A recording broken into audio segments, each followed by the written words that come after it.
ছাত্র জনতার আন্দোলনের মুখে গত ৫ আগস্ট ২০২৪ সাবেক প্রধানমন্ত্রী শেখ হাসিনা ভারতে পালিয়ে যান। তারপর থেকে ভারতেই আত্মগোপনে আছেন তিনি। ইতোমধ্যে ভারতের শেখ হাসিনার অবস্থান এবং নিরাপত্তা প্রোটোকল নিয়ে গত ১০০ দিনে অনেক প্রশ্ন উঠেছে। এক প্রতিবেদনে এই বিষয়ে বিস্তারিত জানিয়েছে সংবাদ মাধ্যম বিবিসি বাংলা। শুরুতে দিল্লির গাজিয়াবাদে একটি বিমান ঘাঁটিতে তাকে রাখা হয়েছিল, কিন্তু পরে তাকে সুরক্ষিত গোপন জায়গায় সরিয়ে নেওয়া হয়। বর্তমানে ভারতীয় নিরাপত্তার ঘেরাটোপে আছেন তিনি। তার নিরাপত্তার সম্পূর্ণ দায়িত্বই এখন ভারতের হাতে। ভারত সরকার তার জন্য কঠোর নিরাপত্তা প্রোটোকল গ্রহণ করেছে, যা সাধারণ ভিভিআইপি নিরাপত্তা থেকে আলাদা। বিশেষভাবে গোপনীয়তা রক্ষার পাশাপাশি শেখ হাসিনাকে সর্বাধিক নিরাপত্তা দিতে সাদা পোশাকের নিরাপত্তা কর্মীরা তার চারপাশেই থাকছেন। গোপনীয়তাই হল নিরাপত্তা। এভাবেই ভারত সরকারের কর্মকর্তারা তার নিরাপত্তা ব্যবস্থার বৈশিষ্ট্য ব্যাখ্যা করেছেন। তার রাজনৈতিক কর্মকাণ্ড সীমিত এবং ভারতে কোনো প্রকাশ্য রাজনৈতিক বিবৃতি দেওয়ার অনুমতি নেই তার।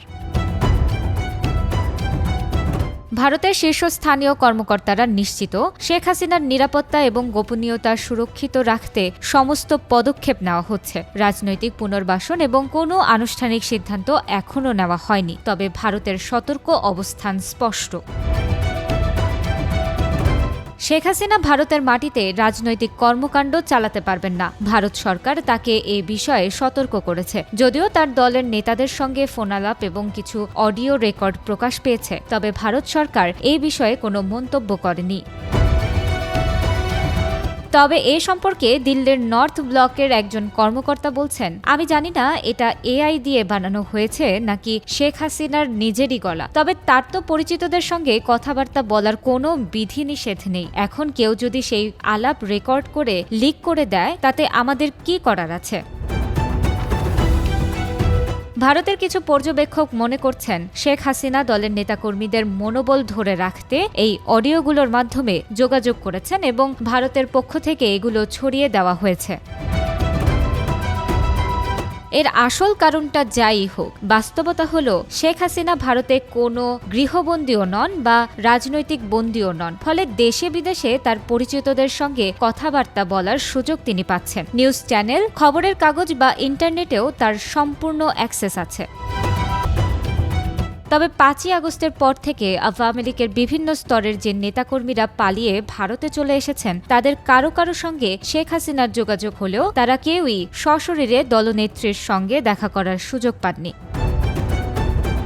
কিন্তু বাংলাদেশে শেখ হাসিনার রাজনৈতিক পুনর্বাসন কি আদৌ সম্ভব? এই অত্যন্ত স্পর্শকাতর বিষয়টা নিয়ে ভারত আনুষ্ঠানিকভাবে একটি কথাও বলছে না, সঙ্গত কারণেই। তবে ঢাকায় ভারতের সাবেক হাই কমিশনার পিনাক রঞ্জন চক্রবর্তী মনে করেন, এই কাজটা শুধু কঠিন নয়, খুবই কঠিন।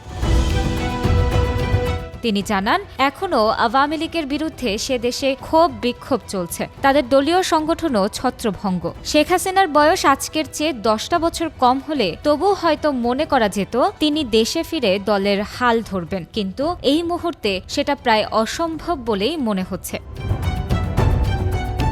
কিছুদিন আগে ফাঁস হওয়া একটি অডিওতে শেখ হাসিনার মতো কণ্ঠস্বরে একজনকে বলতে শোনা গিয়েছিল, আমি বাংলাদেশের খুব কাছাকাছিই আছি, যাতে চট করে ঢুকে পড়তে পারি।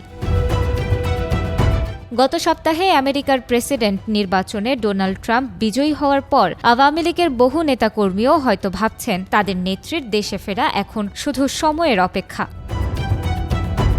তবে ভারত কিন্তু এখনই অতটা আগ বাড়িয়ে ভাবতে রাজি নয়। সাউথ ব্লকের একজন শীর্ষস্থানীয় কর্মকর্তা জানায়, পিচ এখনও প্রতিকূল, বল উল্টোপাল্টা লাফাচ্ছে। এরকম সময় চালিয়ে খেলতে গেলে হিতে বিপরীত হতে পারে। ক্রিকেটের উপমা দিয়ে তিনি আরও বলেন, এখন বরং ধৈর্য দেখানোর সময়। ফলে প্রতিপক্ষের লুজ বলের জন্য অপেক্ষা করাটাই শ্রেয়। রাজনৈতিক উইকেটে পোর খাওয়া ব্যাটার শেখ হাসিনাও নিশ্চয়ই এটা জানেন এবং সেই অনুযায়ী উপযুক্ত সুযোগ এলে তবেই সেটা কাজে লাগাবেন। ১০০ দিনের মাথায় ভারতও আপাতত এতটুকুতেই তাদের ভাবনা সীমিত রাখছে।